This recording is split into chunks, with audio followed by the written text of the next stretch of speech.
nascentes, contribuição na bacia do Rio Santa Maria da Vitória. Temos essa proposta que ele tem aí, inclusive, eu vou pedir depois, vou distribuir para vocês, nós temos esse folder que está aí disponível para todos vocês terem ideia de como que funciona, como que é essa abordagem. Então, esse é um projeto que surgiu dessa parceria, principalmente do Ministério Público, que foi aquilo que o Dr. Gerson falou, quando ele olhou para a importância do cadastro ambiental rural, começamos então a fazer o cadastro com base no cadastro ambiental rural. E daí veio a parceria muito forte da ArcelorMittal, porque um projeto sem um apoio financeiro e também com um apoio de infraestrutura, que no caso são os mourões, as estacas, os arames, os grampos, enfim, toda essa parceria que foi feita com a ArcelorMittal. A Fundagres Inovar, que eu já falei que é a Fundação de Apoio ao INCAPé, que é ela que gerencia esse projeto, o INCAPé, o Comitê de Bacias Hidrográficas, a Prefeitura de Santa Maria, a Prefeitura de Santa Leopoldina, que tem sido parceiro o tempo todo no projeto. Parabéns, Almero, obrigado aí pelo apoio. E não podemos esquecer dos produtores rurais, que é lá na propriedade deles onde encontram-se as nascentes. Então, dessa forma, nós vemos aqui o que é um cenário de uma área que pode ser melhorada para exatamente funcionar como um repositor de água, porque a água se reserva no solo, uma vez que a nascente é exatamente o afloramento do lençol freático. Então, para isso, o projeto se propôs a estudar técnicas experimentais, porque a pesquisa em quais tipos de e como plantar, que espécies plantar, quando plantar, se você vai colocar muda, se você vai colocar semente. Então, isso tudo tem que ser testado para depois você poder recomendar. E o projeto, então, veio nessa linha do tempo. Nós podemos observar que, em 2018, foi quando iniciou o projeto. Aqui foi na propriedade da dona Giselda, quando foi assinado todo o convênio com as parcerias institucionais e os produtores. E logo em seguida tiramos essa foto aqui no campo, onde foi feito o plantio das primeiras mudas no projeto, com todos presentes. O Dr. Jefferson também encontrava-se presente. Mas esse daí foi o início, quando se fez o convênio, foi um grande desafio, onde colocamos todas as instituições envolvidas. E partimos, então, para as ações coordenadas, mais uma vez, pelo nosso promotor, Dr. Jefferson, chamando os parceiros para mostrar para eles qual é o compromisso de cada um, ou o comprometimento de cada um. Então, daí passamos para o cadastro e fizemos visita aos produtores, reuniões na comunidade, normalmente feita à noite, para não tirar as pessoas do seu trabalho. Fizemos o levantamento atualizado do Cadastro Ambiental Rural. Isso foi uma parceria feita com o IDAF, que é o IDAF hoje que mantém esse banco. E daí partimos para a implantação da área experimental. A dona Giselda simplesmente cedeu a propriedade dela, inclusive nos entregou a chave da propriedade para nós desenvolvermos o experimento, porque fazíamos visitas quinzenais e depois passou a ser mensal, semestral, e hoje nós temos a maior área verde em estudo de campo. Em 2020, passamos para a implementação e monitoramento das áreas. Mais uma vez, visitas técnicas, porque cada produtor, quando ele recebe o material, ele assina um termo de compromisso de responsabilidade, cumprindo a parte dele, que seria exatamente usar a mão de obra para fazer o cercamento. Então, em 2021, passamos a fazer o monitoramento de algumas nascentes, principalmente as nascentes que já estão em áreas protegidas, e também as nascentes cercadas. Além das avaliações nas áreas experimentais, o que é a área experimental? Foram plantadas mais de 60 espécies.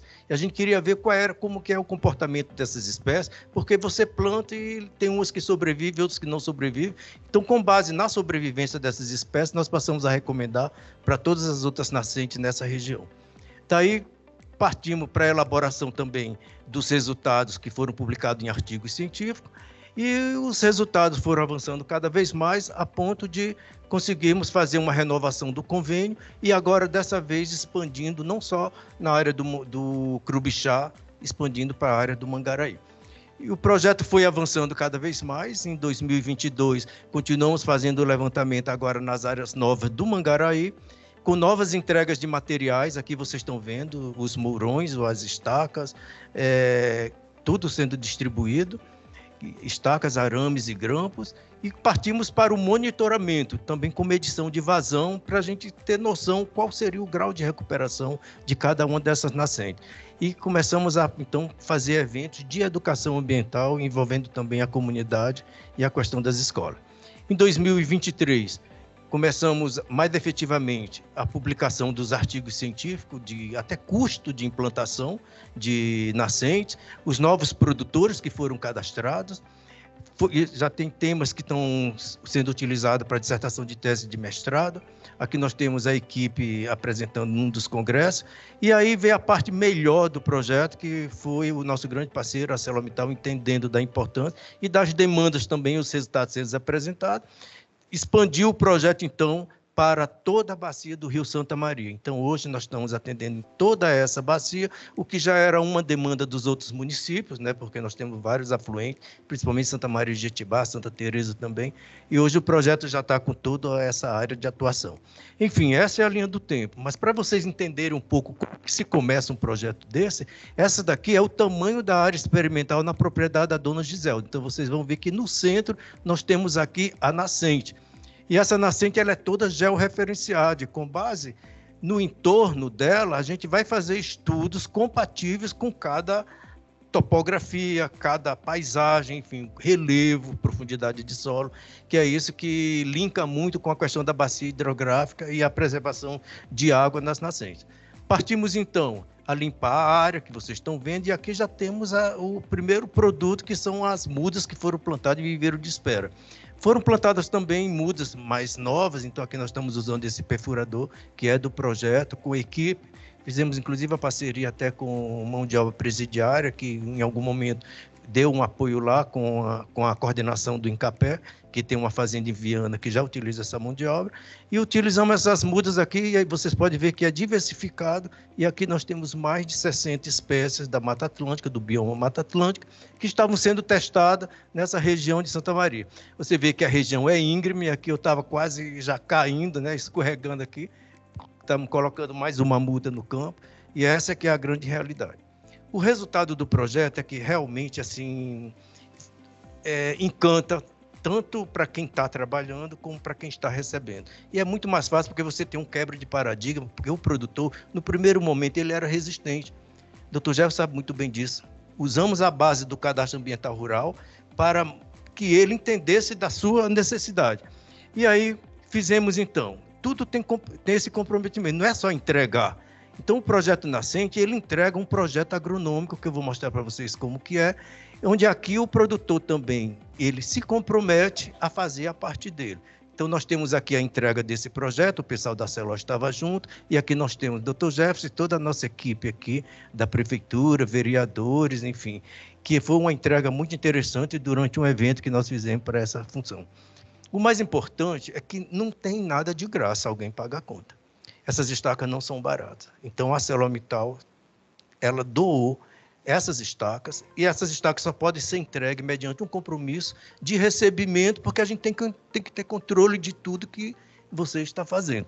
Então, elas ficaram sob a custódia da prefeitura, elas estão no armazém da prefeitura, e toda vez que tem um projeto, a gente entra em contato com a prefeitura, até com a Defesa Civil também, que nos ajuda. O Wagner está aí, participou do nosso projeto desde o início. Bem-vindo de volta, né, ao comitê. Eu acho que você tem muito a contribuir. E esse é o material que está sendo distribuído. Tudo material de excelente qualidade, estacas tratadas, material assim da melhor qualidade. Esses são os arames, já estavam na caminhonete, já estavam indo para o campo para atender a demanda do produtor. E o produtor, então, recebe todo esse material na sua propriedade. Previamente à entrega do material, a gente está aqui, o termo de entrega. O produtor assina, o número de estaca para essa nascente foram 50, 400 metros de arame e 200 grampos. Então, tudo isso é registrado. Então, é isso que faz a diferença, porque além de você mostrar o projeto, você ainda entra com esse projeto agronômico, e o projeto agronômico, de acordo com a topografia, de acordo com a declividade, de acordo com a demanda por água ou a fertilidade do solo, que é uma área que a gente trabalha muito, você passa uma recomendação. Então, tudo isso é georreferenciado, e hoje nós temos alguns números que nos chamam muita atenção, que é, você vê essas áreas da pesquisa experimental que não tinha nenhuma dessas espécies, e olha o crescimento dessas espécies. E outra coisa muito importante é quando você faz enriquecimento apenas com mudas. Então, vocês veem que a área responde.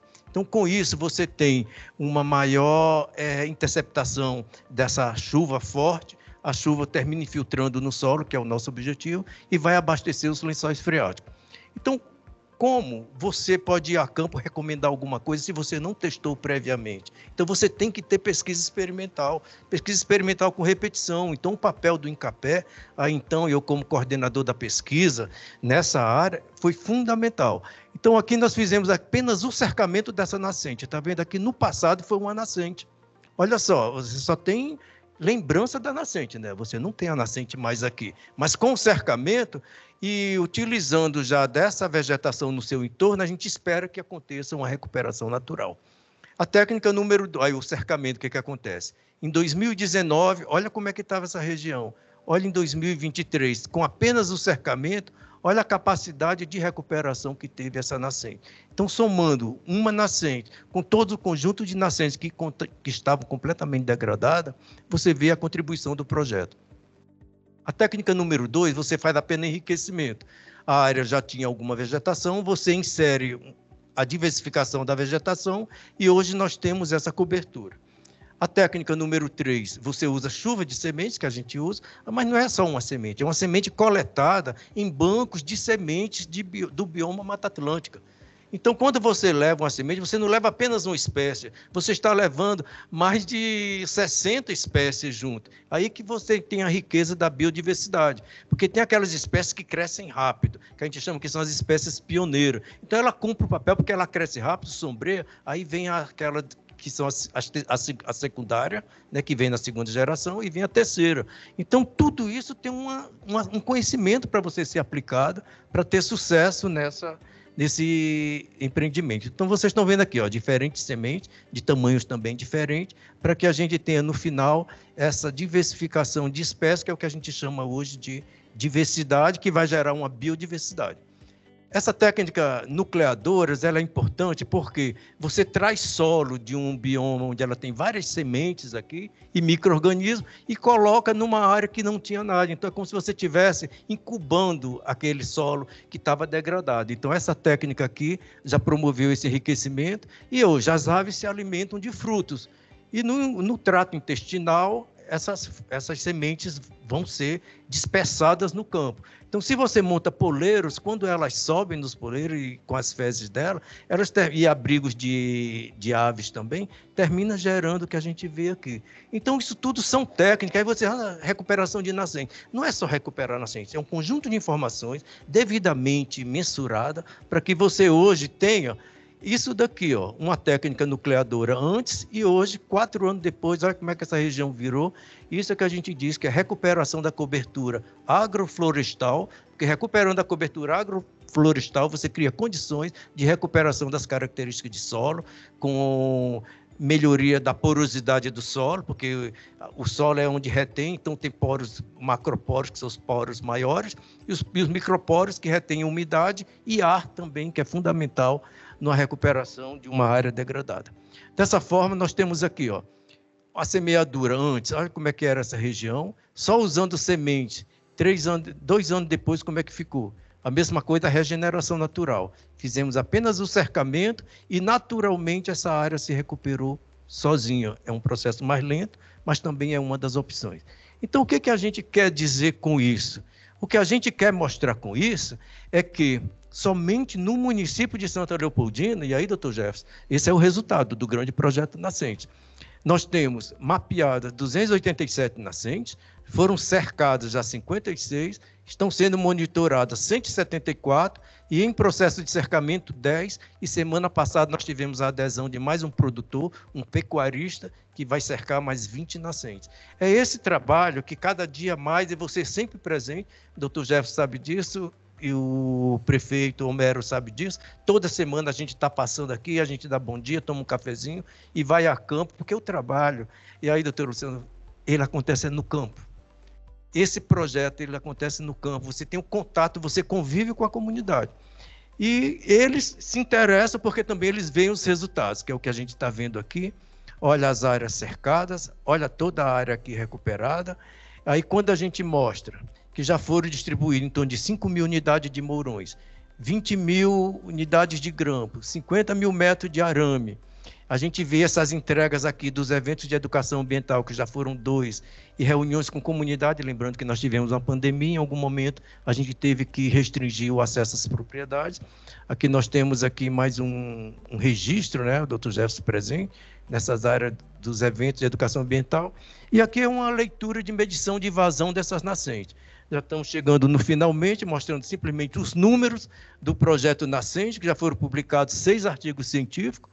Reportagem na TV já foram 4, reportagem em sites, o prêmio que o Dr. Jefferson esteve presente em Brasília, com a CELOL, o prêmio Selo Aliança pelas Águas Brasileiras, e ações de plantio de mudas também, que foi uma grande etapa do Mundial de Fórmula 1, que eles geravam,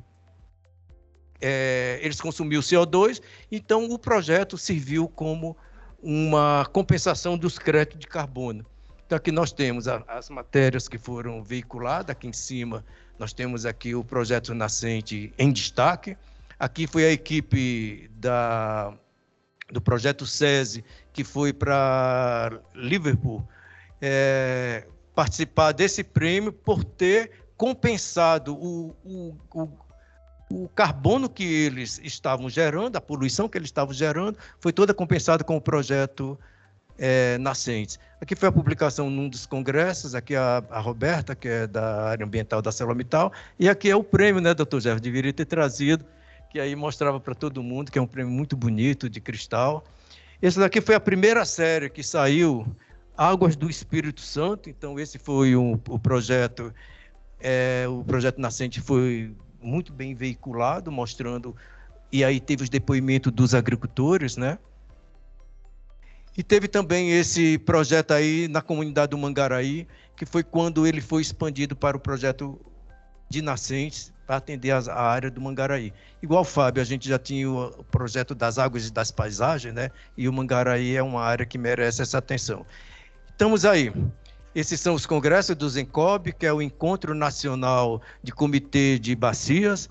Apresentamos esse projeto, foi muito bem visitado, e tivemos esse outro que foi o Congresso Brasileiro de Reflorestamento Ambiental, que aconteceu em Salvador.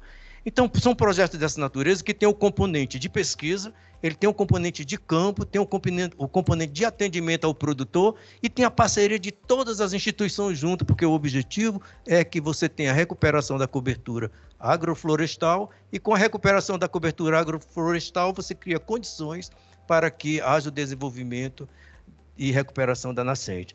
É um projeto que a gente tem muita atenção por ele, porque ele vem contribuindo de forma substancial no aumento da disponibilidade hídrica, melhoria da qualidade de água. Eu estava conversando com a Cátia, é fundamental que você tenha uma nascente com toda essa proteção, Cátia, porque a qualidade da água é perfeita. Mesmo em chuvas fortes, você vê que a turbidez é mínima, porque ela tem uma cobertura nas áreas de amortecimento também. Então, é um projeto bem interessante. Regulação do ciclo hidrológico, porque a nascente realmente ela acumula água. Prevenção de erosão, que a erosão é o que causa muita presença de particulado, por isso que fica essa água com muita turbidez. Conservação da biodiversidade, porque você tem várias espécies naquele entorno. Resiliência de eventos climáticos extremos, que é essa questão de muita seca ou chuva em excesso. Fomento à agricultura sustentável e ao agroturismo. Essa região produz muito alimento também, além de ser muito utilizada em pecuária. E cumprimento da legislação ambiental, doutor Jefferson, que foi o início do projeto, que a gente tem que partir primeiro do princípio que a lei existe, a gente vai ter que fazê-la cumprir. E dessa forma o projeto tem avançado muito aí. Essa é a experiência desse projeto que está sendo executado aqui em Santa Leopoldina, que a gente tem a grande satisfação de compartilhar com vocês, ok? Obrigado. Bom, a importância dos recursos hídricos e a sua contribuição na bacia hidrográfica. Eu, rapidamente, vou só relembrar um aspecto que é fundamental em todo esse processo, que é o ciclo hidrológico, né? O ciclo hidrológico, ele começa basicamente com a ocorrência da chuva, né?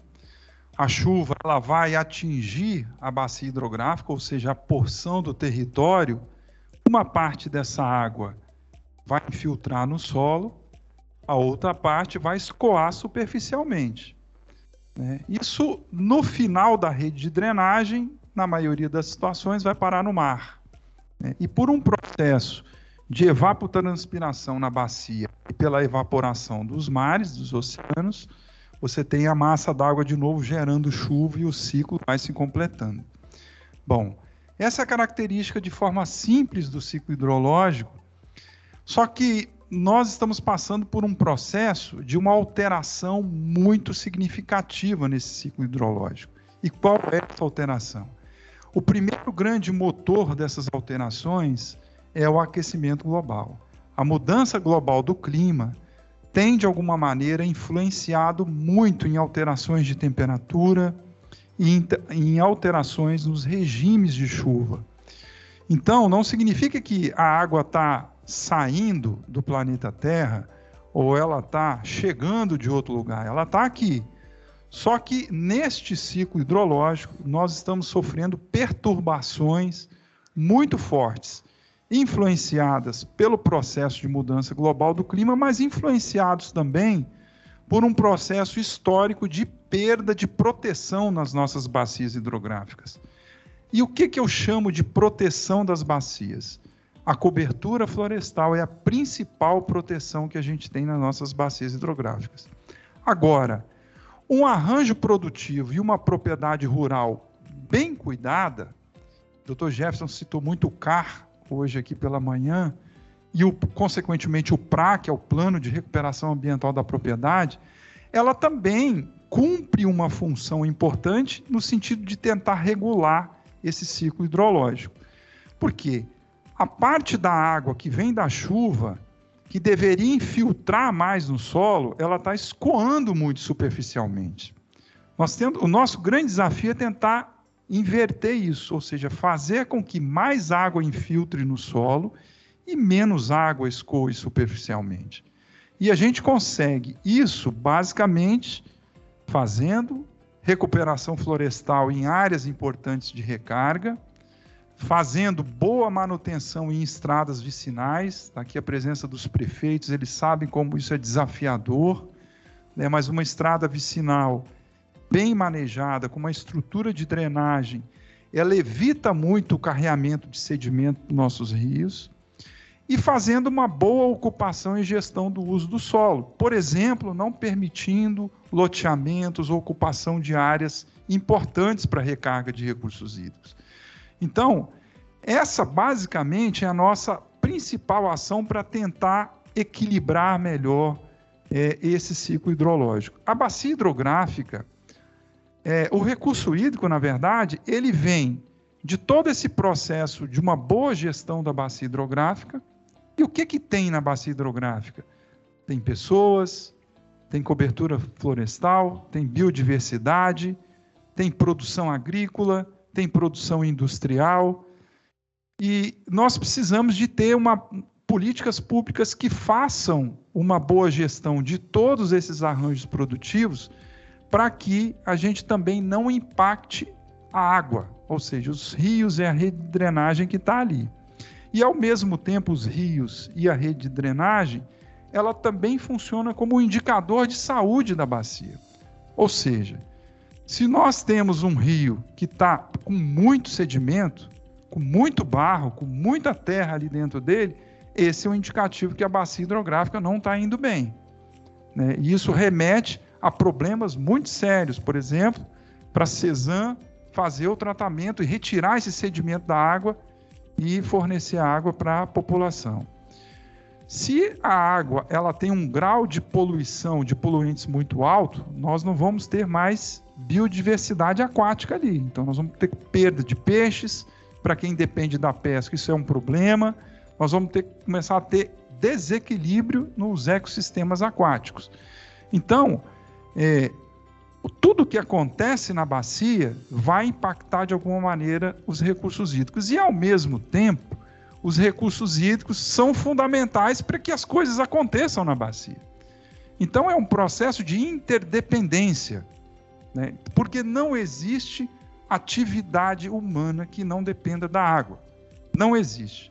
Não existe. Para o nosso processo fisiológico, nós podemos ficar uma semana sem se alimentar, mas se a gente passar 2 dias sem tomar água, o nosso organismo vai começar a colapsar. Então, além do processo fisiológico, não existe arranjo produtivo, quer seja ele, Aureliano, na agricultura, na indústria, no comércio, na prestação de serviços, que não dependa da água. Então, fazer uma boa gestão de recursos hídricos, ela é fundamental para você ter desenvolvimento com sustentabilidade, mas para você também ter qualidade de vida das pessoas que vivem ali. Então, a água e a bacia hidrográfica, por isso que eu sempre disse que ela é uma unidade de planejamento muito, muito feliz nesse sentido, porque ela conecta todos esses aspectos da paisagem com esse elemento natural que é a água, que, na verdade, enquanto recurso, ela propicia toda a dinâmica produtiva de uma região e todo o processo fisiológico nosso, enquanto seres humanos e dos animais, ela então interliga tudo isso. Então, a importância é fundamental. Nós temos, hoje, a nível nacional e a nível estadual, uma política nacional de recursos hídricos estabelecida numa legislação nacional, uma política estadual de recursos hídricos estabelecida numa legislação estadual, e nós temos aí diversos instrumentos previstos nessa política. Vários desses instrumentos a gente já tem avançado no sentido da regulamentação e da aplicação deles, né?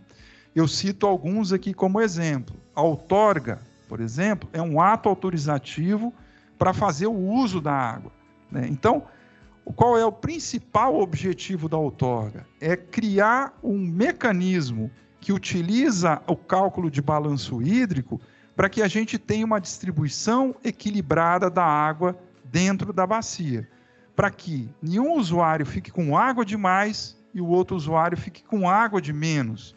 E para que você tenha também uma disponibilidade de água para manter minimamente os ecossistemas aquáticos que vivem ali, né?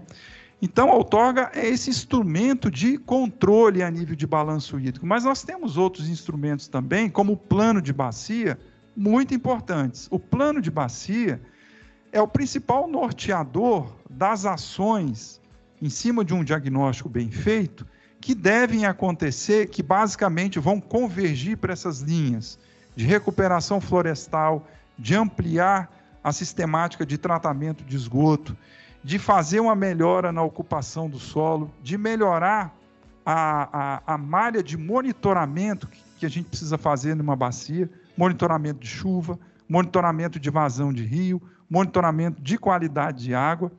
Então, os planos de bacia são instrumentos norteadores de todo o sistema de gestão de recursos hídricos, principalmente dos comitês de bacia. E nós temos também um instrumento previsto na política, que é a cobrança pelo uso da água. Hoje pela manhã foi abordado a necessidade de se pensar, acho que, se eu não me engano, foi a doutora Luciana que comentou, mecanismos compensatórios, né, para aqueles usuários de água que têm boas práticas ou que contribuem para a prestação de um serviço ambiental, porque você ter floresta e uma boa gestão na sua propriedade, você tem uma capacidade de produção ou prestação de serviços ambientais. E existe um mecanismo hoje já utilizado no Brasil e em outros países do mundo também, que é o pagamento por serviços ambientais, né? Então, isso de alguma forma se relaciona com esse instrumento cobrança pelo uso da água.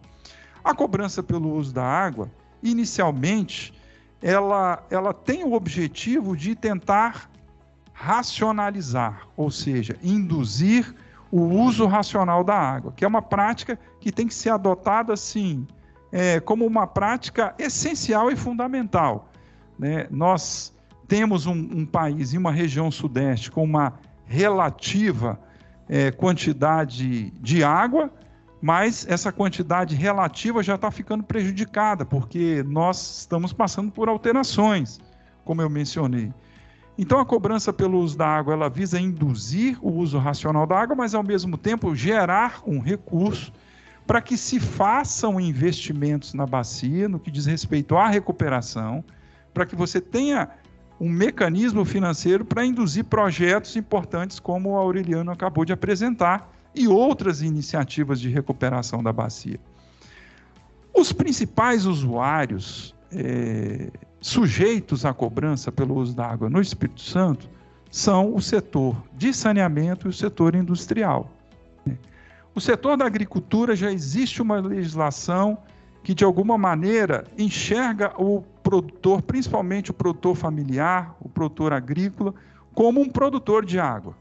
Então, esse usuário de água, a abordagem com ele é mais no sentido dele contribuir com a produção de água e, muitas vezes, ser um prestador de serviços ambientais e receber uma compensação por isso, do que ser um pagador pelo uso da água. Até porque essa atividade ela tem uma conexão muito forte com a questão da produção de alimentos, que também é um processo extremamente importante.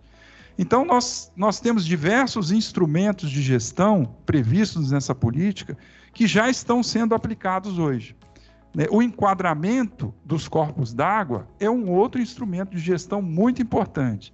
O enquadramento nada mais é do que você definir metas de qualidade de água para os diversos trechos de rio dentro da bacia hidrográfica. Ou seja, a partir de uma linha de base de monitoramento dos aspectos de qualidade de água desse trecho de rio, aonde nós queremos chegar, como nós poderíamos melhorar essa qualidade de água, quais as intervenções necessárias para que essa qualidade atinja uma meta melhor. Saia, por exemplo, da classe 3, que é uma resolução do CONAMA que estabelece as diversas classes de enquadramento. A classe 3 é uma classe pior em relação à classe 2. E a gente vá da classe 3 para a classe 2, por exemplo, e quem sabe passe da classe 2 para a classe 1, indo no caminho de uma melhora na qualidade da água. Para isso, você precisa de um esforço desses diversos setores, ou desses diversos arranjos produtivos. Uso e ocupação do solo, processos de gestão adequada da propriedade agrícola, processos adequados de gestão industrial e, principalmente, investimentos em saneamento. Com isso, a gente consegue melhorar os indicadores de qualidade de água. Então, os principais instrumentos de gestão de recursos hídricos já estão meio que definidos na legislação, já estão disponíveis e regulamentados aqui no Estado do Espírito Santo. O nosso desafio é colocá-los em prática com uma racionalidade e uma eficiência cada vez maior. E é isso que a gente tenta buscar, é isso que a AGER tenta perseguir, mas a AGER sozinha ela não consegue resolver isso. A AGER é um órgão, é uma autarquia vinculada ao sistema de meio ambiente estadual, é um órgão irmão do IEMA, que é o Instituto Estadual de Meio Ambiente, vinculado à Secretaria Estadual de Meio Ambiente, mas nós temos um arranjo de instituições fundamentais nesse processo. O Ministério Público é uma delas, por exemplo, quando toma a decisão de encampar essa pauta, de trabalhar um processo de coordenações com essa unidade de planejamento bacia hidrográfica, de participar de projetos como, por exemplo, o Observatório Ambiental, que é fundamental para a gente criar uma rede de monitoramento e uma sistemática de tomada de decisão cada vez mais assertiva, mais objetiva, que dê cada vez mais eficácia. E nós temos os comitês de bacia hidrográfica. Agora, o principal ator, eu acho, nesse processo todo é o engajamento dos municípios, dos prefeitos municipais, e a gente percebe, principalmente aqui na região serrana, um comprometimento muito forte dos prefeitos aqui. Os prefeitos aqui, pela característica dessa região, que é a porção mais alta da bacia, é a porção produtora de água, que vai chegar e alimentar a Grande Vitória, como eu mencionei anteriormente. É uma região que precisa de um cuidado especial, mas ao mesmo tempo que precisa também de incentivos. Ou seja, que precisa de uma certa compensação também para que mantenha essa política de preservação, de desenvolvimento sustentável aqui. Então, é um esforço, é um engajamento de diversas instituições, que vai dar esse resultado mais rápido que a gente precisa, no sentido de melhorar as condições das nossas bacias hidrográficas. Eu sempre brinco assim, numa analogia, de melhorar a saúde das nossas bacias. Por quê? Nós precisamos de ter mais resiliência com relação aos eventos extremos. Resiliência, em palavras simples, também é a capacidade da bacia hidrográfica suportar as alterações mais frequentes e mais intensas que nós estamos tendo. Como eu mencionei, as mudanças climáticas estão aí e nós temos os registros técnicos disso, os dados de vazão, os dados de volume de chuva. Nós estamos tendo uma frequência maior de ocorrência de eventos extremos, ou secas, ou inundações, e nós estamos tendo uma intensidade maior desses fenômenos. Então, o desafio se torna maior, a complexidade se torna maior, porque não se trata mais de ter um ano hidrológico, assim como a gente tem um ciclo hidrológico, a gente tem um ano hidrológico. Mais ou menos todo mundo aqui sabe, né? Chega final de março, entra em abril, e, teoricamente, as águas de março fecham o verão, a gente entra em abril num período que é considerado um período mais seco, né? Aí a gente começa a entrar no inverno, é um período seco. Se as nossas bacias não estão resilientes, o que acontece? O nível dos rios cai muito rapidamente, cai muito significativamente. Por quê? O Aureliano falou sobre as nascentes. A nascente é a principal porta de conexão entre a formação da rede de drenagem dos rios e a água que está no subsolo. É aquela água que eu falei que deveria infiltrar mais no ciclo hidrológico que está perturbado.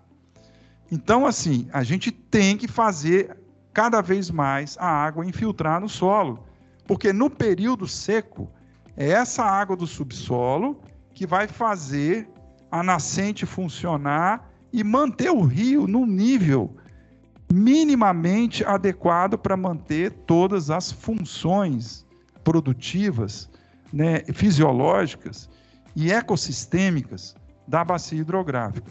Então, o desafio está colocado aí.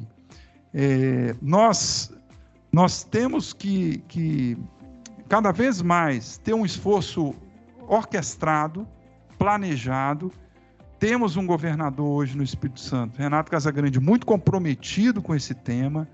Acho que ele está estruturando as bases de uma maneira muito forte com relação a engajar cada vez mais o governo, o executivo, nessa pauta, né? Não é só o sistema de meio ambiente que se envolve com isso, mas ele procura, de uma maneira transversal, envolver praticamente todos os órgãos do governo nessa temática, principalmente quando a gente fala, por exemplo, de trabalhar com uma energia mais verde, uma energia mais sustentável. Aí a gente já está falando de transição energética, de utilizar formas de geração de energia mais sustentáveis, mais ecológicas, né? Então, esse é um ambiente positivo que a gente tem aqui. E a gente tem essas diversas instituições, como eu citei, dentre elas o Ministério Público, com essa postura proativa de dialogar, de contribuir, de não apenas cumprir as suas atribuições constitucionais ali também, mas, para além disso, contribuir de uma maneira proativa para que essas ações aconteçam com uma eficiência, uma eficácia cada vez melhor, como eu mencionei. É um desafio complexo. Nós não estamos tentando resolver um problema que aconteceu na semana passada. Esse é um problema que vem historicamente de um processo de perda de cobertura florestal nos últimos 100 anos. Nós perdemos praticamente 90% de nossas florestas, nós perdemos uma porção muito significativa do bioma Mata Atlântica. Então, é tentar lidar de uma forma adaptativa, mas de uma forma de recuperação e mitigação com uma situação que já vem de um processo histórico, né? Mas eu acredito que hoje nós já temos uma consciência ambiental um pouco melhor, nós já temos a sociedade um pouco mais preocupada com isso, as instituições mais enganjadas nesse processo e mais integradas nesse processo, e nós temos uma coisa que, ao meu ver, está facilitando mais ainda, que é o avanço tecnológico. O avanço tecnológico, eu não me lembro quem citou hoje, se foi o Dr. Marcelo Lemos, nós temos imagens de satélite hoje com capacidade de resolução para enxergar carros, com resolução de 2, 3 metros. Então, isso facilita muito o processo de gerenciamento do uso e ocupação do solo, identificação dos problemas, orientação das ações fiscalizadoras e regulatórias. Nós temos hoje dispositivos e equipamentos que são capazes de medir vazão em tempo real, pluviômetros que são capazes de medir a chuva em tempo real. Nós temos hoje condição de equipamentos portáteis de avaliar a condição de qualidade da água de forma muito rápida. Então, nós temos assim a tecnologia a nosso favor, muitas ferramentas para a gente lançar a mão disso. Na área da agricultura, já tem diversos avanços no que diz respeito a equipamentos mais econômicos, né? Processos de irrigação que buscam mais o gotejamento e a microaspersão do que aquela irrigação ou aspersão por canhão, que acaba desperdiçando muita água. Então, já existe tecnologia e um processo em curso de tecnificação da água na irrigação. Nós temos, hoje, diversas plantas industriais no estado do Espírito Santo que já fazem a utilização de circuitos fechados para você utilizar minimamente a água dos mananciais diretamente. Então, são processos de reaproveitamento, existem plantas já de dessalinização aqui no estado, a Celó mesmo tem uma planta de salinização. A Cesan, ela está fazendo investimentos cada vez maiores no que diz respeito a uso racional da água, diminuição de perdas, avançar mais na agenda do saneamento. Então, nós temos um ambiente favorável para que a gente enfrente esse problema de uma maneira cada vez mais organizada. Mas, finalizando, então, o desafio é complexo, mas eu tenho certeza que aqui no Espírito Santo a gente tem um ambiente institucional muito favorável para que a gente consiga dar uma celeridade maior a essas ações e crie cada vez mais resiliência em nossas bacias, para que a gente passe de uma maneira equilibrada e adaptada a esses eventos extremos que não vão parar, infelizmente, eles vão continuar acontecendo, né? E não depende somente da gente, é uma influência a nível global, mas nós temos que fazer a nossa parte aqui a nível local e regional. Muito obrigado. Falando um pouco hoje sobre a importância de uma bacia hidrográfica para um abastecimento público de água, assim, é claro que quando eu falo de Cesan, de uma empresa pública que presta um serviço público de abastecimento de água, é claro que a nossa principal fonte é a água. É a água que a gente capta do rio, trata e distribui para a população. Esse que é o nosso negócio, esse que é o negócio da Cesan hoje. E, de fato, assim, ser diretora de engenharia é uma atividade importante. Eu cuido hoje do maior plano de investimentos da história do Espírito Santo de saneamento. A gente está falando aí de um plano de investimentos que só estimado agora para o ano de 2024, ele tem uma carteira de 904 milhões a serem investidos somente esse ano no setor de saneamento. Então, é desafiador, requer uma ação e um comprometimento muito grande. Vamos lá. Deixa eu ver aqui. A Cesan, quem é a Cesan hoje, em números? A Cesan hoje atende 53 dos 78 municípios do estado do Espírito Santo. Desses 53 municípios que a gente atua com água, 36 a gente atua atualmente em esgoto também, mas a expectativa é, em até 2033, atuar nos 53 municípios também com esgoto. Diretamente, hoje, a Cesan tem 1.300 funcionários, mas, indiretamente, a gente tem mais de 6.000 funcionários dentro de próprios ou terceirizados, prestando serviço de água e esgoto, ou nas obras de engenharia. Sobre água, nós temos 92 estações de tratamento de água e mais de 100 estações de tratamento de esgoto, né? Hoje, o nosso índice de cobertura de água é de 99,3%, e o nosso índice de cobertura de coleta e tratamento de esgoto é de 67%. Hoje, olhando a meta federal do Plano Federal de Saneamento de universalização de serviços, nós já universalizamos os serviços de água e temos um grande desafio, que é universalizar também os serviços de esgotamento sanitário, que é chegar em 2033 com uma meta de 90%. Então, temos que... Deixa eu ver aqui. Então, temos que evoluir ainda muito nos serviços de esgotamento sanitário. Temos um planejamento para isso, tá? Então, hoje, em termos de população, esses 53 municípios, ele representa uma população, fornecimento de água para uma população do estado de 2,4 bilhões de pessoas. Então, é significativo, sim, a atuação que nós temos para o estado do Espírito Santo. E o ano passado, a gente foi contemplado de ser reconhecido como a maior empresa pública também do estado do Espírito Santo.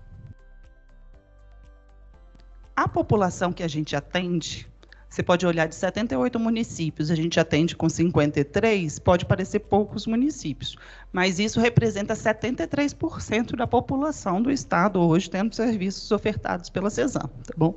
E quando a gente leva água, a gente leva vida para a população, a gente leva saúde. E quando a gente leva esgoto também, a gente leva saúde e leva também desenvolvimento. E aí a gente trouxe um dado também do Instituto Trata Brasil, que a cada R$1 investido em água, a gente já tem o dado que todo mundo conhece, que a gente economiza 4 em saúde, mas a gente leva desenvolvimento para o município. Então, a gente leva uma geração de renda para o município de 1,22. Então, esses que são os benefícios de levar água e esgoto para a população.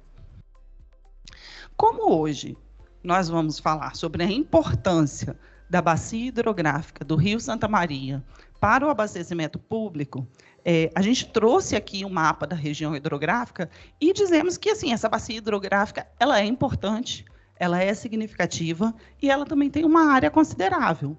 Mas as características físicas, geográficas dessa bacia influenciam na atividade que a CESAM também presta hoje e na eficiência do tratamento que nós temos. Então, nós temos uma área aqui de 1.800 quilômetros quadrados e uma extensão da calha principal do rio de 134 quilômetros. A vazão na foz, próximo ao ponto de captação, é de 18,97 litros por segundo. Para se ter uma ideia, a vazão da nossa principal estação de tratamento de água é de 2.200 litros por segundo. Então, é bem menor do que a vazão que a gente mede, que a gente tem nesse rio. Também temos municípios significativos aqui, contemplados nessa bacia hidrográfica. Temos prefeitos aqui hoje. Olha a importância desse evento. A gente está discutindo aqui com representantes do Ministério Público, mas também os gestores municipais, né? Santa Maria da Vitória, Santa Leopoldina, prefeito de Domingos Martins também está aqui, mas também temos aqui os municípios da região metropolitana que são contemplados nessa bacia hidrográfica. E quando a gente fala das características da bacia hidrográfica, assim, a bacia hidrográfica do Santa Maria, ela tem uma altitude significativa. Essa altitude, então, quando a gente olha o rio, na foz, onde a gente tem a captação da CESAM, até na sua nascente, a gente tem uma altura que significativa. Isso gera características também para a nossa água que a gente capta e trata, principalmente em relação ao aporte de sedimentos que a gente tem na bacia hidrográfica. Ela é muito alta, quanto mais chuva cai, mais sedimento ela carrega para a calha principal do rio. Mas não só sobre isso. A gente tem grandes empresas geradoras de energia nessa bacia hidrográfica. E grandes reservatórios também. Ficou pequeno, mas eu quis colocar aqui as 3 principais sistemas de abastecimento de água que a gente tem nos rios Santa Maria da Vitória. O principal deles é o de Santa Leopoldina, vou passar aqui por cada um deles, a captação que a gente faz no rio Santa Maria da Vitória, que abastece, Santa Maria de Jetibá.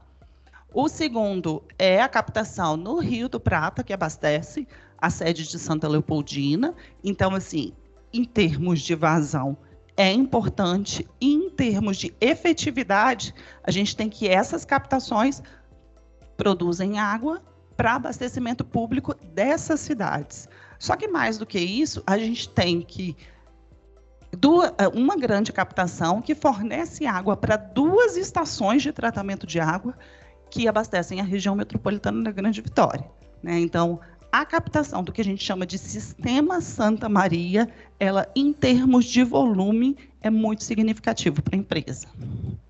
E aí eu vou detalhar um pouco mais o que isso significa para a empresa. Então, assim, nós captamos a água aqui no Rio Santa Maria da Vitória, ela passa por uma adução de 4 quilômetros por gravidade, ou seja, sem bombeamento, chega até a estação de Santa Maria, que é uma estação de tratamento de água, trata parte dessa água, e a outra parte que não é tratada é destinada de forma bruta, aí aqui através dessa linha verde, bombeada para a estação de tratamento de água de Carapina, né? Aqui é uma imagem da nossa captação. Então, aqui o rio segue nessa direção. A gente tem aqui um enroncamento de pedras, que serve para manter o nível da água.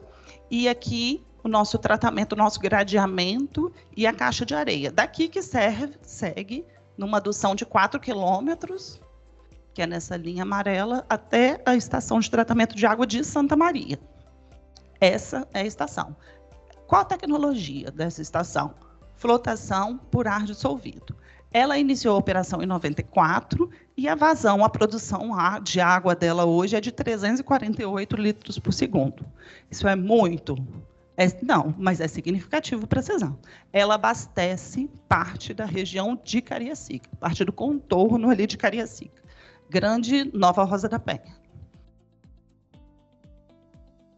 E a parte que não é tratada aqui em Santa Maria, ela segue por 2 adutoras de 12 quilômetros, aí bombeadas até a estação de tratamento de Carapina, que a gente chama também de ETA 5. Foi a estação de tratamento de água de Carapina que paralisou ontem, e que até gerou aqui um motivo de divulgação, que faltou água para a população de grandes municípios da região metropolitana. Essa estação de tratamento de água, ela tem uma capacidade hoje de 2.400 litros por segundo, e ela teve início de operação em 1984. Então, muito tempo ela já está em funcionamento. Com a tecnologia que ela tem hoje de flotofiltração. Mas eu vou falar uma novidade para vocês, porque ela está passando por um avanço tecnológico. A gente está alterando a tecnologia de tratamento dessa estação para um tratamento mais avançado.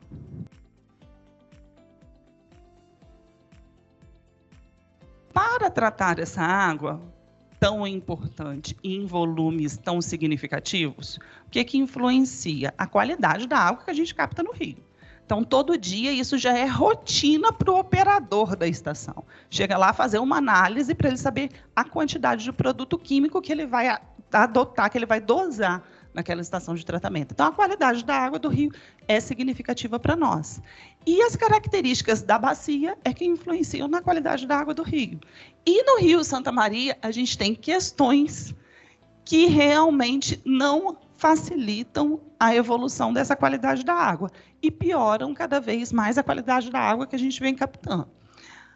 Falta de cobertura vegetal. O Fábio Anert falou várias, assim, falou todas, na verdade, todas as situações que a gente tem. Falta de cobertura vegetal. Às vezes você tem até uma mata ciliar, como mostra aqui nesse caso, mas nem tem a extensão da própria APP prevista na legislação. Os loteamentos irregulares, um solo com muita declividade. Então, tudo isso facilita com que a chuva que caia nessa bacia hidrográfica carregue os solos para o rio. Aí são outros exemplos práticos do que a gente tem. Não peguei fotos de outras bacias hidrográficas, mas sim na bacia hidrográfica do Rio Santa Maria. E aqui mostra, a gente até preparou essa apresentação na semana passada, e a gente tinha pegado até o último caso de turbidez elevada. Turbidez é o parâmetro que mede a quantidade de sólidos que tem dissolvido na água, né? Uma água muito turva é uma água com muitos sólidos que tem uma turbidez muito elevada. Então, aqui mostra a água bruta, a água que a gente coleta no rio, né? Que a gente capta no rio, nesse sistema que eu expliquei para vocês. É adicionado um produto químico. Esse produto químico faz com que esses sólidos se juntem, se unem, para facilitar o processo de remoção, ou por decantação ou por flotação. Depois de tratada e filtrada, a água chega nessas condições. E também é adicionado aqui os desinfetantes. Na estação de Santa Maria, hoje, ela abastece somente aquela estação, ela abastece uma população de 675 mil pessoas. Se eu for olhar toda a população dos municípios dessa bacia hidrográfica, a gente tem 600 mil pessoas. Então, a significância dela é até para uma população maior do que aquela população residente na bacia hidrográfica, pelo fato dela abastecer parte significativa da região metropolitana. Esse gráfico, a gente mostra o histórico dos monitoramentos de turbidez na água que chega na estação de tratamento de água. Turbidez, como eu falei, mede a quantidade de sólidos. Quando a gente olha o monitoramento que é feito desde 93 até hoje, a gente não está falando de ausência, de desconhecimento do histórico de dados de monitoramento. A gente tem pleno conhecimento das características da água dessa bacia hidrográfica. E aqui, a gente marcou em vermelho o ponto de 500, que é 500 unidades de turbidez, que é um valor muito acentuado. E fomos marcando aqui também em vermelho a quantidade de vezes no ano que a turbidez ultrapassou esse índice de 500. Por quê? Quando a turbidez chega em 500, a nossa estação de tratamento de Carapina não é capaz de tratar essa água, não é capaz de tratar uma água com uma turbidez tão alta. Qual a consequência disso? Se a gente fosse tratar, a gente ia colapsar o nosso sistema de filtração. Então, quando a estação foi inaugurada, como eu falei, em 84, em 2004, teve uma alteração de tecnologia, ela era só de filtração, ela passou para flotofiltração, e até 2004, a gente tinha 4 casos anuais de turbidez acima de 500. Quando a gente olha depois dessa data, olha a quantidade de casos com turbidez acima de 500 que nós tivemos. Mais de 40 incidências. Então, isso mostra uma piora na qualidade da água da bacia hidrográfica. Qual a consequência disso para a CESAM? Ou a gente interrompe o abastecimento, que é o que a gente tem feito, a gente está interrompendo o abastecimento quando a turbidez ultrapassa esse índice de 500, mas ele requer da empresa também ações de investimento. A gente investiu hoje para adotar uma tecnologia de tratamento mais avançada e fazer com que a gente tenha técnica capaz de tratar uma água com uma turbidez tão elevada, que é a realidade do rio hoje. Então, isso que nós fizemos. Investimos mais por uma tecnologia mais avançada. Essa é a foto do rio. Você olha que, em termos de vazão, não aumentou muito. Mas é um dia com chuva e um dia sem chuva. Então, nós temos que ter expertise e estar preparados para tratar uma água nessa condição límpida e também nessa condição. E aí, eu vou pedir o André para me ajudar. A gente trouxe um exemplo até de uma água que a gente tratou ontem, mas eu trouxe aqui 2 casos assim, de monitoramentos que nós fizemos, porque além do monitoramento da água que chega na estação de tratamento de água, a gente faz um monitoramento também no rio, a montante do nosso ponto de captação, acima do nosso ponto de captação. E aí, só um momentinho, nesse monitoramento que a gente fez, a gente identificou isso numa estação de monitoramento que nós temos em Fazenda Santa Maria, a montante do nosso ponto de captação em novembro aqui de 2001, então nós tivemos picos de turbidez de 800, picos aqui de 600, e a turbidez chegou aqui a mais de 1.100, né? Isso foi em novembro de 2021. Quando foi em fevereiro de 22, a turbidez deu um pico de 3.100. Então, olha o contorno e as características que a gente tem que fazer para tratar uma água e distribuí-la de forma límpida, né? Para isso, assim, aí foi isso que eu trouxe o resultado de ontem. Ontem nós tivemos um pico de turbidez semelhante a esse aqui, de novembro de 2021, que a turbidez chegou em 1.150. Dá uma estada, André. Essa água chegou na nossa estação de tratamento ontem. É essa água que a gente tinha para tratar e gerar nessa água límpida que a gente recebe na nossa casa. Para isso, a gente tem que ter técnica de tratamento e tecnologia também de tratamento mais avançada, né? O monitoramento que a gente faz, então, assim, tratar água exige uma demanda de qualidade daquela água bruta que a gente recebe do rio, mas requer também uma quantidade adequada. E olhando também o histórico de monitoramentos, hoje está chovendo bastante, mas nós já tivemos situações de escassez hídrica muito severas, né? Em 2015, 2026, tivemos um evento extremo de seca, e ele mostra que aqui nesse gráfico. Nesse gráfico ele mostra o monitoramento da vazão que a gente tem também na mesma estação de Fazenda de Santa Rosa, em que em vermelho estão as mínimas, em azul as máximas, e a gente vê que em 2015 a gente teve a mínima. A vazão do rio chegou a 1,35 litros por segundo, né? Lembra que a nossa captação é de 2.400? Então ela estava abaixo da nossa necessidade de tratamento que nós temos hoje. O que isso gera? Aquilo que gerou no passado. População fazer o uso racional da água, diminuir o consumo e racionamento, que foi o que teve nessa época, né? E temos situações até de, num único ano, ter um evento de cheia e seca. Então, temos que estar preparados para todas essas adversidades. Aqui também mostra o monitoramento anual, né? Em branco aqui é o último ano, em 2022, que a gente trouxe. E em azul aqui, pode colocar em vermelho, o ano de extrema seca, né? Então, a gente vê que no último ano, a gente teve tanto eventos de seca bem próxima à maior seca histórica, e tivemos também de cheias maiores do que toda a história. Então, temos todas essas situações a enfrentar para distribuir água e levar para a população. Como eu falei, assim, a gente não olha para o histórico de monitoramentos e paralisa o abastecimento público. Não é essa a nossa intenção.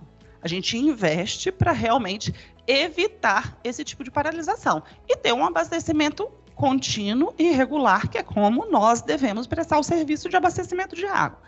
Então, nós investimos em uma nova estação de tratamento de água para a Carapina. Hoje, ela tem uma tecnologia somente de flotação e filtração. A gente construiu uma nova estação de tratamento de água com um tratamento convencional completo. Isso requer todas as etapas de um tratamento convencional de água. Então, temos adição de produto químico, coagulação, floculação, decantação, filtração, desinfecção e reservação. Então, todas essas etapas foram implementadas em uma nova estação de tratamento de água. Eu estou falando aqui de um investimento de 62 milhões de reais. Para se ter uma ideia, a área da estação de tratamento atual é essa aqui desse telhado. Essa aqui é a área da nova estação, que além de fazer o tratamento da fase líquida, também faz o tratamento da fase sólida, que é onde está aqui. Por quê? Aquele material sólido que a gente retirou da água do rio, a gente também vai tratar né, desaguar ele numa centrífuga, destinar esse material sólido para um aterro sanitário. E não vai reintroduzir esse material no rio, né? Então, a gente vai fazer aqui tanto um tratamento da fase líquida, quanto um tratamento da fase sólida. Esse foi o grande investimento que foi feito pela Cesan. Na terça-feira, fizemos a última interligação dessa nova estação de tratamento de água. Vamos iniciar os testes das unidades nas próximas semanas. Previsão de inauguração na segunda quinzena de março. Então, a partir de março, essa recorrência de paralisação do abastecimento público, ela tende a se encerrar.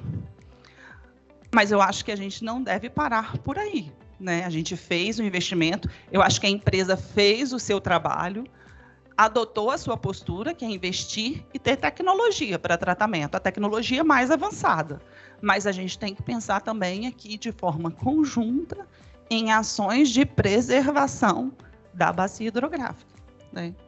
E aí temos também uma outra ação muito interessante que carece de um destaque, que foi na situação da seca de 2015 e 2016, que foi feito um protocolo de intenções entre a Cesan, a antiga a EDP, que fazia a gestão do reservatório da PCH de Rio Bonito, e a AGER, para fazer uma gestão da produção de energia na PCH de Rio Bonito e gerar uma vazão dessa produção de energia suficiente para a Cesan captar água logo depois a esse reservatório da bacia hidrográfica, esse reservatório da PCH.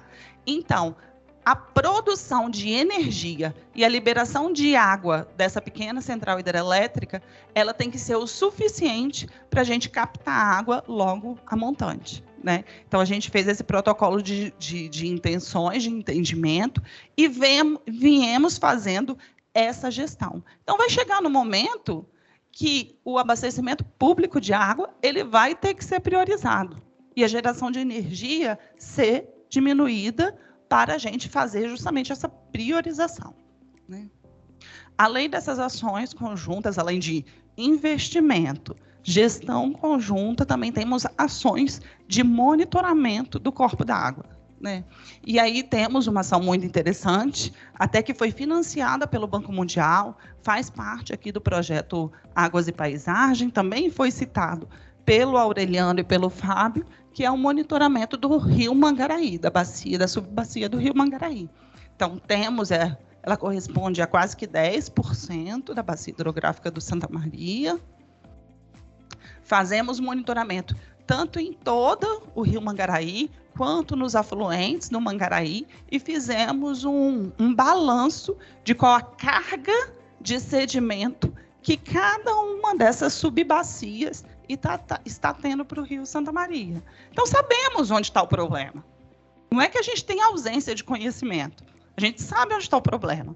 O que a gente precisa agora é de ações, né? Então, temos aqui o córrego da Fumaça, ele contribui com uma carga de 1.800 quilos por hectare, enquanto que, por exemplo, o Rio do Meio, de 250 quilos por hectare. Então, sabemos onde está o problema, né? Agora são ações.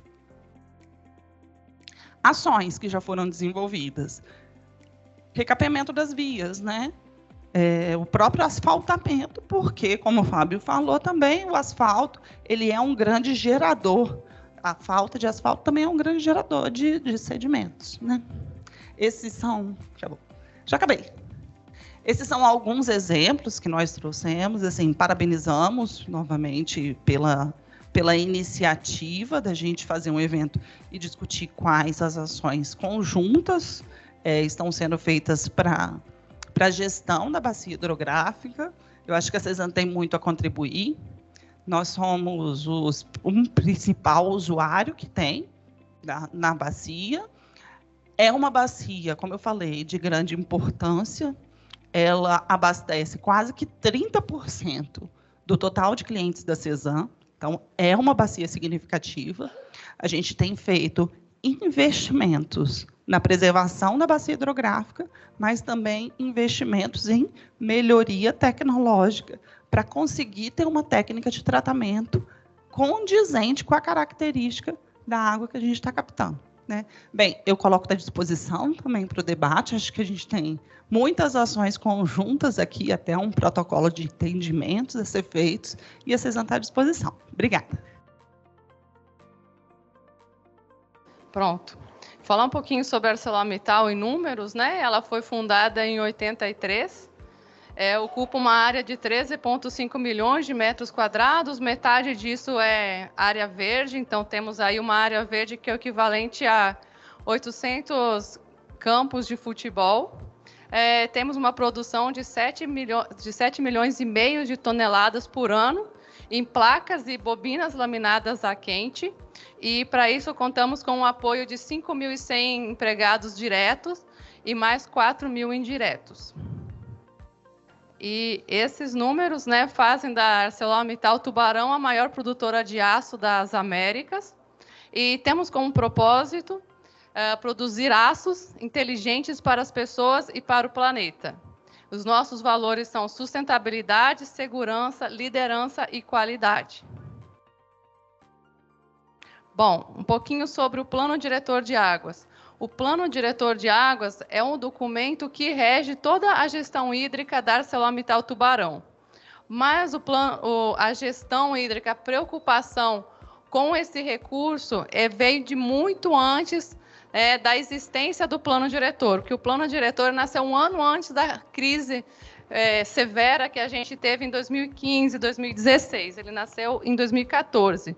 Já a preocupação da ArcelorMittal, né, com esse recurso hídrico, com a água, né, tão importante, desde a concepção da empresa, desde a fase de projeto, porque a empresa foi concebida para fazer uso de água do mar. Então, hoje, 96% da água que a empresa consome, ela provém do mar. Os outros 4% é basicamente do Rio Santa Maria da Vitória. E desses 4%, né, 97% deles é recirculado. O que quer dizer isso? Que a gente utiliza a água no processo produtivo, faz o tratamento da água e ela retorna para o processo produtivo. Então, aí a gente tem, de forma sustentável, né, está mostrando nesse gráfico aqui, em laranja, o nosso índice de recirculação, né, que fica sempre aí em torno de 97%. E esses números fizeram aí da ArcelorMittal Tubarão uma das siderúrgicas com o melhor índice de recirculação, tanto a nível de Brasil quanto do grupo ArcelorMittal.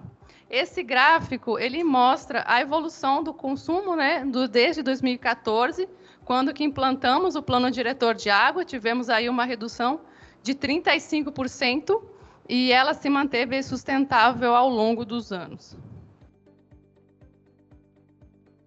Aí eu trago um retrato, né, dos últimos 10 anos da gestão hídrica da ArcelorMittal Tubarão. Então, a gente vem procurando desenvolver diversas parcerias, aprimorando as tecnologias que já temos implementadas, buscando novas tecnologias, inovação, visando sempre a redução do consumo de fonte compartilhada com a sociedade, que no caso é o Rio Santa Maria, tendo como objetivo final consumir a água do Rio Santa Maria da Vitória somente para consumo humano, que foi o que o João colocou hoje de manhã, a pergunta do Dr. Ronaldo. Então, o nosso objetivo futuro, com a implantação de todos os nossos projetos previstos no Plano Diretor de Água, é consumir água do Rio Santa Maria da Vitória somente para o consumo humano, contribuindo dessa forma para o plano estadual de recursos hídricos, né? Isso reforça a preocupação da empresa com a sociedade capixaba, né, com a sustentabilidade desse recurso hídrico tão importante.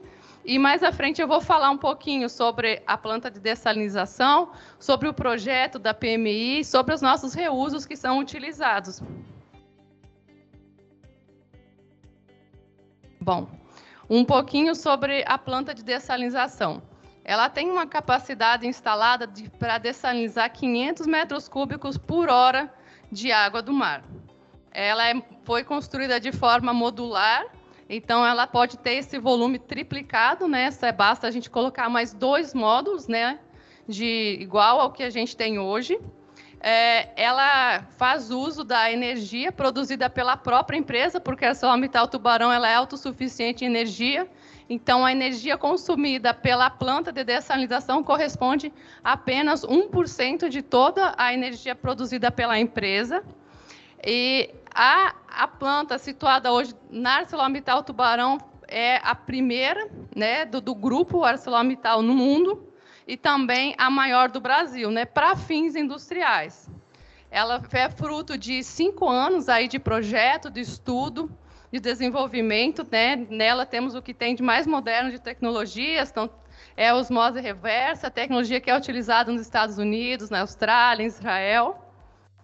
Representou um investimento na casa de 50 milhões de reais. Tivemos aí uma participação expressiva de mulheres nesse projeto, desde a fase de projeto, a fase de obras e também agora durante a operação da planta também, né, levando em consideração todos os conceitos, as premissas ESG. E aí a planta também, né, representa uma importante iniciativa de redução do consumo de água do Rio Santa Maria, né, no propósito da empresa de se tornar independente de fonte compartilhada com a sociedade. Bom, aqui é um pouquinho do processo, né, devido ao adiantar da hora, eu vou passar em frente esse slide, que é bastante técnico. E que um outro projeto, né, que também inédito, né, inovador, e é um motivo de muito orgulho para a gente, né, o primeiro projeto, né, dessa categoria, digamos assim, a começar a sair do papel, que é a PMI, que é a compra de água de reuso proveniente do esgoto tratado, né, da sociedade. Então, é uma parceria com a CESAM, de que a gente vai estar recebendo, né, a ArcelorMittal Tubarão vai receber a água tratada, né, proveniente do esgoto público. E com isso a gente vai reduzir o consumo de 720 metros cúbicos por hora do Rio Santa Maria da Vitória. Então, somando a dessalinização, a gente tem um volume muito grande de redução de consumo do Rio Santa Maria da Vitória, né? A ArcelorMittal também doou o terreno para fazer a construção dessa planta, né, de reuso, né, da estação de tratamento de reuso.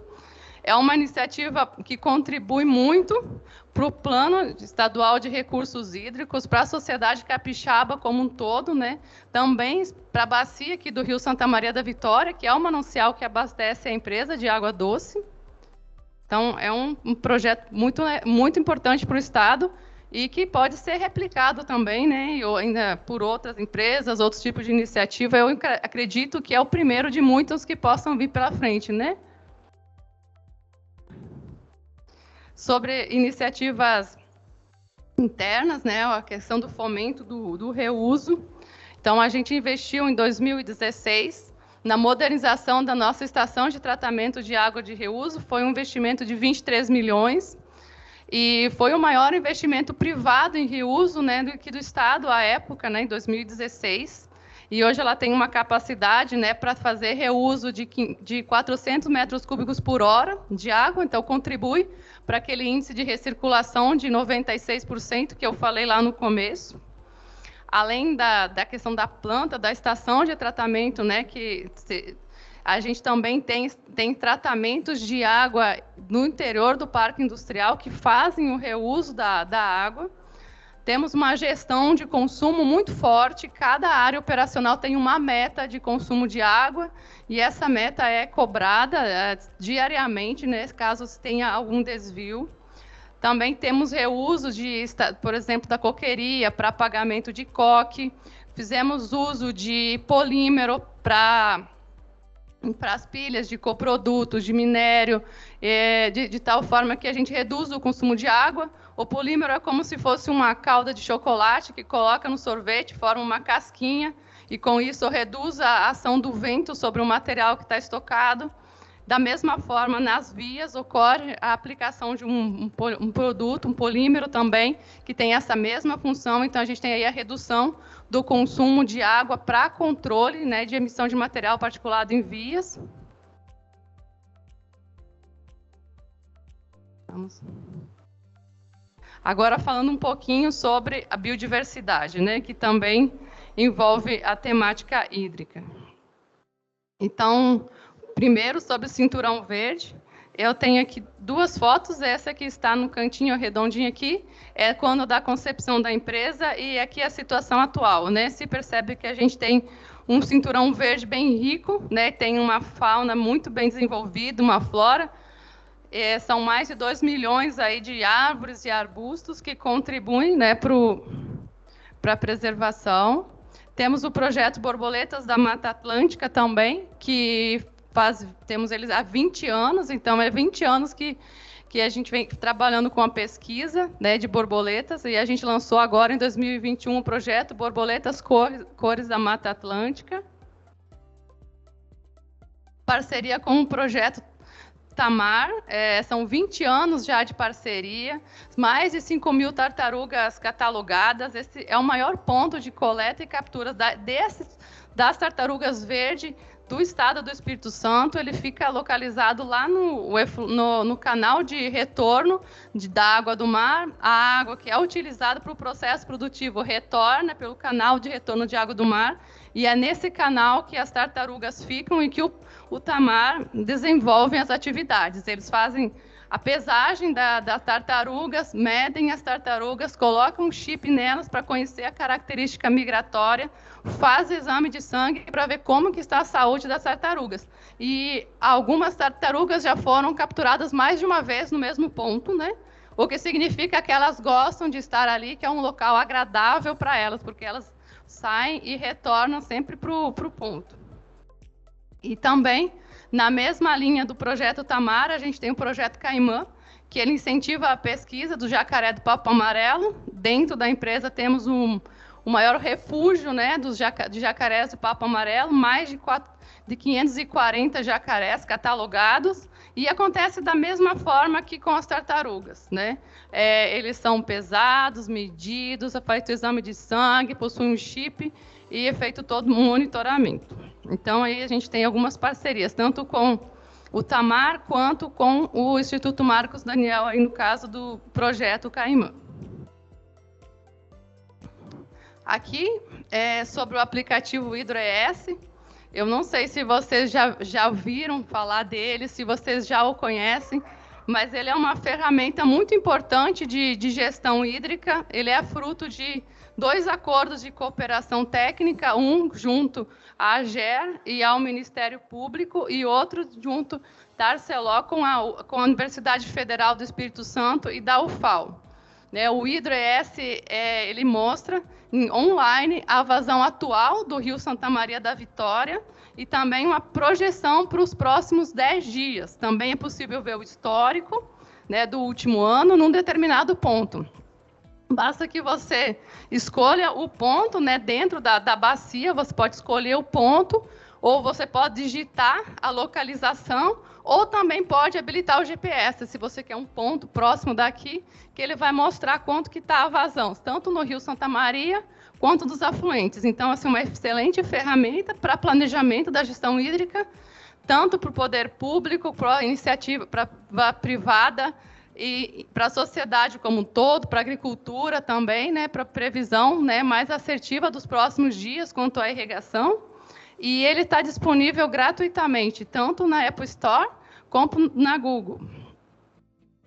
Aqui eu tenho um pouquinho sobre o projeto Nascentes, mas ele já foi brilhantemente explicado pela Aureliana. Até agradeço a Aureliana aqui a apresentação sobre o projeto Nascentes, muito boa, uma excelente parceria que a gente vem desenvolvendo já há muitos anos e certamente contribui muito para a preservação das nascentes aqui do Rio Santa Maria da Vitória e para a saúde, digamos assim, da bacia como um todo. Um pouquinho aqui sobre as iniciativas externas, também ainda falando de parcerias. A empresa incentiva, né, a pesquisa, o desenvolvimento de literaturas, de livros que fomentam a temática hídrica, né, visando formar uma massa crítica, uma massa consciente, né, da população, de toda a sociedade, quanto aos recursos hídricos, quanto ao uso correto, quanto a quanto a melhor forma, né, de se usar de forma comum esse recurso a todos, né? Então, aí temos a publicação de alguns livros. Acho que eu tirei sem querer. Temos a publicação de alguns livros e também uma websérie chamada Águas Correntes, que é composta por 3 episódios. Na primeira, a gente fala um pouco sobre a água de forma geral, a segunda, sobre o cenário da água na indústria, e o terceiro é a água na agricultura. Está disponível no YouTube para que possa ser visualizado por qualquer cidadão.